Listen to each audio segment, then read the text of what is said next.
September 12th, we were flying in the Frankfurt area, and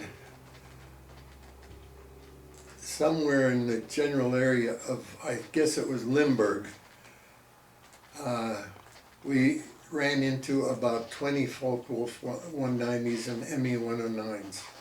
It was the largest gaggle of German planes I ever saw. And there were 16 of us, so we attacked them. And then what we didn't know was there were another 20 or so coming behind them. And during the dogfight, I made a head-on pass at a 190. He split S, dove for the ground. I rolled, followed him.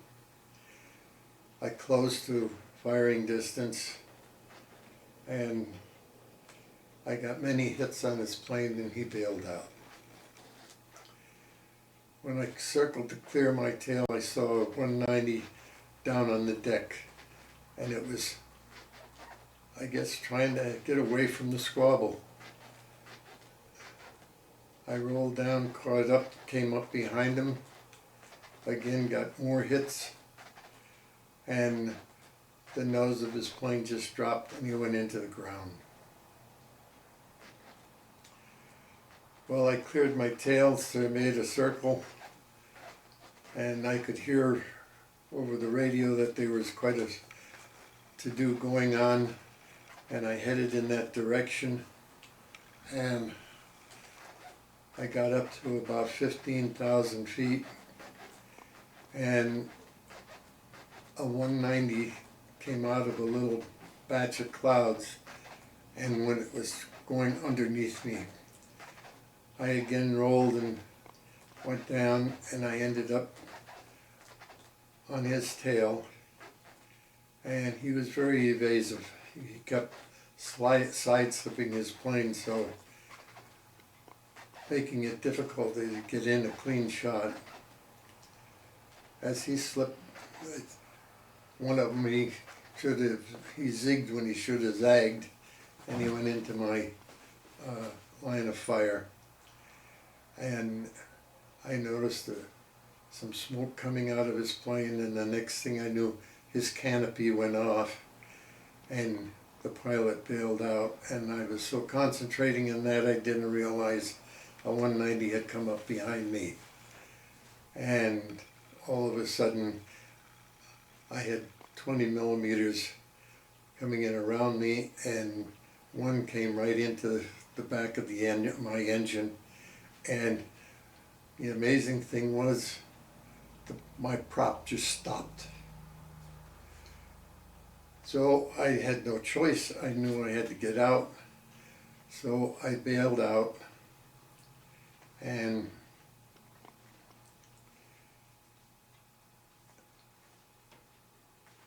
well, I could wait till I didn't have to rush this time. I was up high enough, and I waited a while and then pulled the ripcord. You only have one chance. Pull the ripcord, the chute doesn't work, you've had it. Fortunately, the chute worked fine, and I ended up landing right on the edge of a German airfield. And there was an anti-aircraft gun detachment there, and they immediately surrounded me. And of course, I was then taken a prisoner. They took me into what was their barracks, searched me, stripped me of all my gear and whatnot. And maybe 10 minutes or 15 minutes after that, a car pulled up, and out of it this officer got out, German officer came into the building. He walked up to me and stuck out his hand, and he introduced himself. And I wish I could remember his name, but I can't. And we shook hands, and he asked me, the first thing he said to me was, "Are you hurt? Do you need a doctor?" I said, "No." And then he said, "Have you ever been to California?" I said, "No, I've never been to California." He said, "You lived in the United States and you never got to California?" I said, "Yes." And then I found out that he had spent a number of years in California as a representative for the German company that he worked for. And while we were there, he went over to the table where all my gear was found, handed me back my cigarettes, my mission candy, things that I couldn't use for any escape purposes. And I offered him a cigarette, and he really enjoyed it. He says the first time he had a cigarette in so many years. Anyhow, another car pulled up, and out of it gets this young man, came in, and I was introduced to him, and he was the pilot I had just shot down. So we shook hands. And then the commanding officer said, I think we better go back to my office to give you a chance to get cleaned up. So I got in the car with him, the two of us, and we drove back to the headquarters building. I went into his office, I used his facilities, and all the while he's talking about California. Well, anyhow, then we went back to, then he said, it's time for supper, or dinner, and we drove over to this, what had been a hangar, which had converted to a mess hall. And we went into the mess hall, and I ended up sitting at his table, which was on a little raised dais. And we were served wine, and one of the other officers stood up and started to speak in German, which I couldn't understand. And then everybody stood up. And there I am. What do I do? I stood up. And I didn't know whether he was saying grace or what. But anyhow, he finished it off, and he raised his glass, and when he raised his glass, everybody raised their glass. So I raised my glass. And then he went, Heil Hitler. Here I am with the glass raised, and he just said, Heil Hitler, what do you do? I drank to Hitler. But then as everybody's turned to sit down, I turned to the commanding officer and I said, Sir, I would like to propose a toast. The minute I said that, I could see he started to smile. He stood up and he raised his glass to mine, and with that, everybody in the place stood up. And I said to my commander-in-chief, the President of the United States, Franklin Delano Roosevelt, I drank and everybody drank.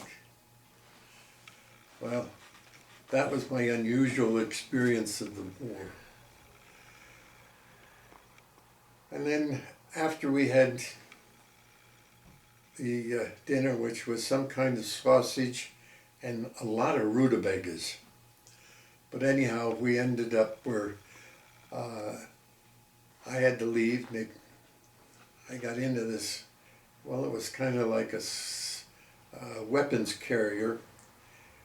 And I sat next to the driver, and there were 4 soldiers sitting in the open truck behind me, escorting me to a place called Oberursel, which was the interrogation center for Allied airmen, which wasn't too far from Frankfurt.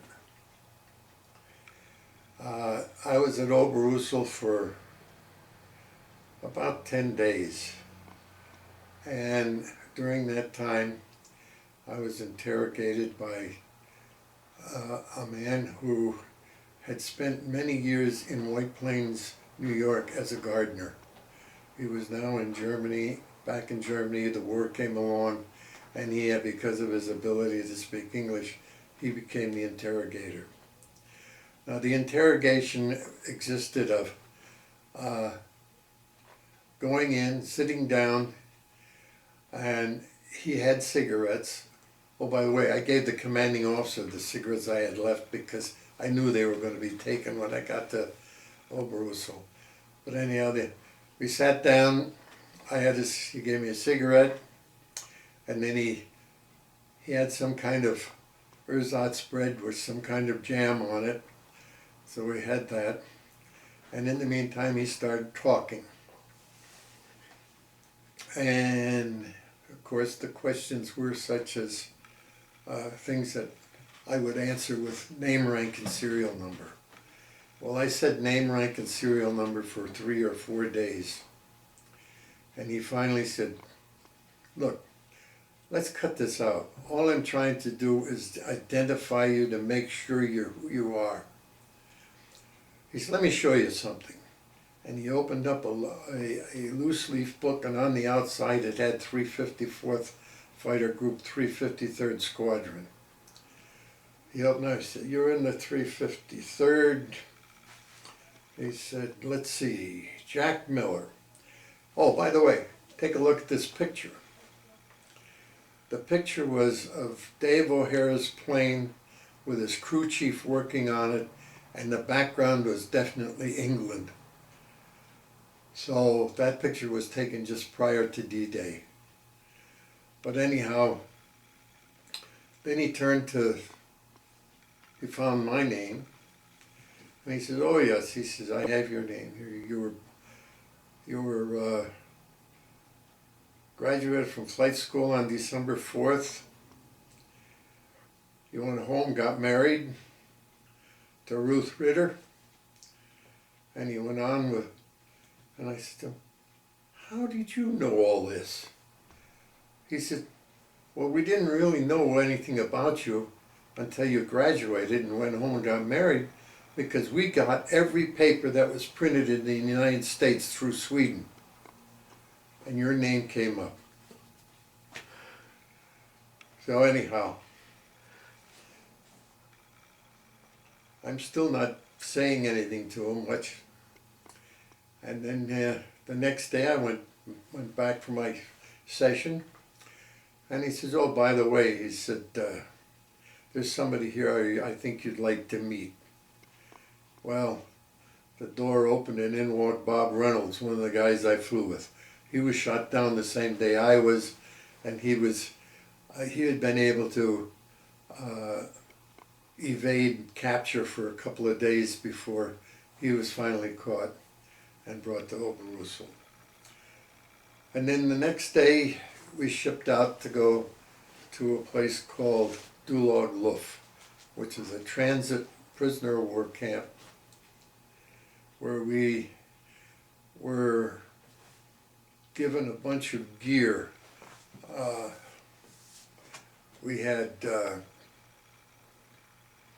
well, we were given cigarettes, a pipe tobacco, underwear, sweater, shirt and pants.